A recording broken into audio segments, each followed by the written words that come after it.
Hello അസ്സലാമു അലൈക്കും. ഇന്ന് ഞാൻ വന്നിരിക്കുന്നത് ഒരു മാങ്ങ അച്ചാറിൻ്റെ റെസിപ്പി ആയിട്ടാണ്. പെട്ടെന്ന് തന്നെ ചെയ്യാൻ പറ്റുന്ന രീതിയിലുള്ള റെസിപ്പിയാണ് ഞാനിവിടെ നിന്ന് ഷെയർ ചെയ്യാൻ പോകുന്നത്. അപ്പോൾ ഇതിനായിട്ട് ആദ്യം നമുക്കൊരു പാത്രം ചൂടാക്കാം. ചൂടായി വരുമ്പോഴത്തേക്കും നമുക്ക് ആവശ്യമായിട്ടുള്ള എണ്ണ ചേർത്ത് കൊടുക്കാം. എണ്ണ ഒന്ന് ചൂടായി വരുമ്പോഴത്തേക്കും ഇതിലേക്ക് നമുക്ക് ഒരു അര ടീസ്പൂൺ കടുകിട്ടൊന്ന് പൊട്ടിച്ചെടുക്കാം. കടുക് പൊട്ടി തുടങ്ങുമ്പോഴത്തേക്കും നമുക്കിതിലേക്ക് ചെറുതായിട്ട് അരിഞ്ഞ് വെച്ചേക്കുന്ന വെളുത്തുള്ളി ചേർത്ത് കൊടുക്കാം.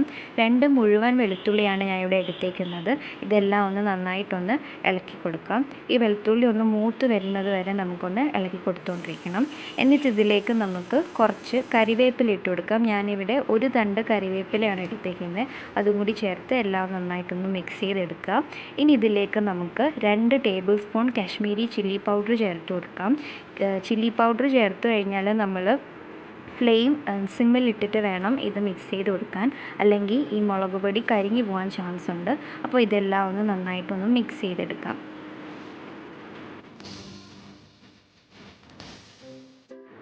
ഇനി നമുക്ക് ഇതിലേക്ക് ഒരു 1/4 ടീസ്പൂൺ ഉലുവാപ്പൊടി കൂടി ചേർത്ത് കൊടുക്കാം. ഉലുവാപ്പൊടി ചേർത്ത് എല്ലാം നന്നായിട്ടൊന്ന് മിക്സ് ചെയ്തെടുത്തതിന് ശേഷം നമുക്കിതിലേക്ക് 3 ടേബിൾ സ്പൂൺ വിനീഗർ ചേർത്ത് എല്ലാം കൂടി ഒന്നുകൂടി ഒന്ന് മിക്സ് ചെയ്തെടുക്കാം.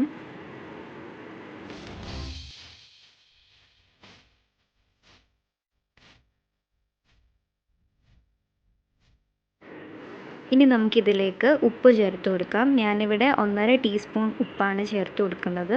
നിങ്ങൾക്ക് നിങ്ങളുടെ ആവശ്യത്തിനനുസരിച്ചുള്ള ഉപ്പ് ചേർത്ത് കൊടുക്കാം. ഇനി ഇതിലേക്ക് ഞാൻ ഒരു അര ടീസ്പൂൺ പഞ്ചസാര കൂടി ചേർക്കുന്നുണ്ട്. ഇതിൽ ആ എരിവും ഉപ്പും എല്ലാം ഒന്ന് ബാലൻസ് ചെയ്യാൻ വേണ്ടിയിട്ടാണ് പഞ്ചസാര ചേർക്കുന്നത്. ഇനി ഇതെല്ലാം കൂടി ഒന്ന് നന്നായിട്ടൊന്ന് മിക്സ് ചെയ്തെടുക്കാം.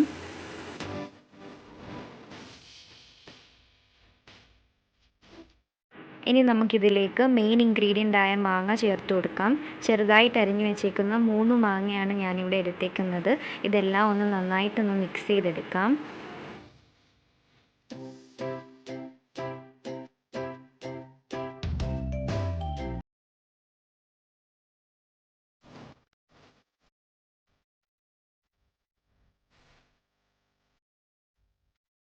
നമ്മുടെ മാങ്ങ ഇവിടെ എല്ലാം നന്നായിട്ട് മിക്സായി വന്നിട്ടുണ്ട്.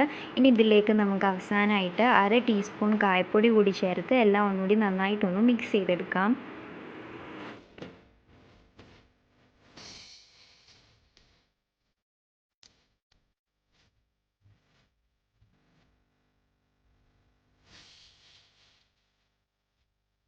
അപ്പോൾ നമ്മുടെ മാങ്ങാച്ചാർ ഇവിടെ റെഡി ആയിട്ടുണ്ട്.